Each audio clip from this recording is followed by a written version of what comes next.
त पाण सां ई नथी विड़ी सघां, पोइ ॿियनि सां छा विड़ंदसि नाइला? तोखे विड़नो पवंदो, हर सूरत में विड़नो पवंदो। नाइला, मां कंहिंजे आधार ते विड़ां ऐं कंहिंसां विड़ां? उन सां जे मूंखे पंहिंजी जान सॼियो, जे मूंखे मोहब्बत जे मेराबनि जी माना सम्झाई, जे मूंखे ज़िंदगी जे हुजण जो एहसास ॾिनो, उन सां विड़ां मां? तोखे विड़नो पवंदो।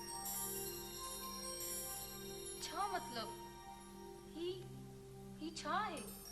ही तुंहिंजी जंग जो ऐलान आहे। पंहिंजे हक लाइ कानूनी जंग कर, तोखे हक ज़रूर मिलंदो। नाइला, तूं चरी त नथी आई नाइला?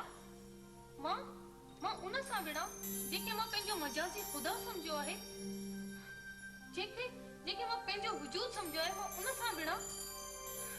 तूं चाहे थी त मां पंहिंजे घर खे ख़त्म करियां, जंहिंमें मुंहिंजा सपना आहिनि, जंहिंमें मुंहिंजे ॿारनि जा बांबड़ा ऐं उन्हनि जा टहक आहिनि, मां उहो घर ख़त्म कयां? हा, तोखे इहो ज़हर जो ढुक भरणो पवंदो।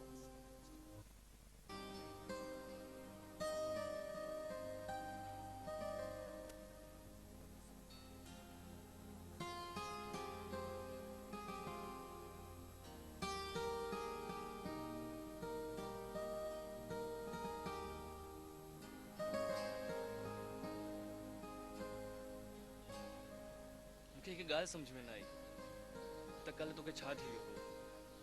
वो त हिकु माज़ूर फ़क़ीर हुयो, फ़क़ति ख़ैरात पे घुरियईं, ऐं कुदरत जेकॾहिं हुनजी शक्ल अहिड़ी ठाही हुई त उनमें ख़ौफ़ज़दा थियण जी कहिड़ी ज़रूरत हुई?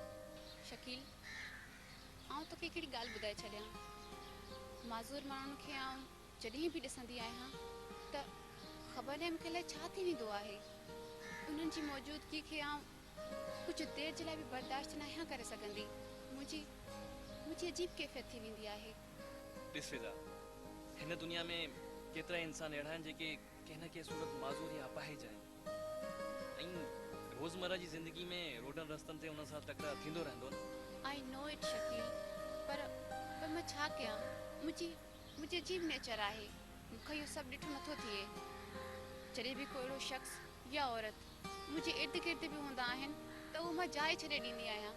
वाना ख़ास्ता मूंसां गॾु अहिड़ो मिसहैप थिए त स्टॉप इट शकील, बस।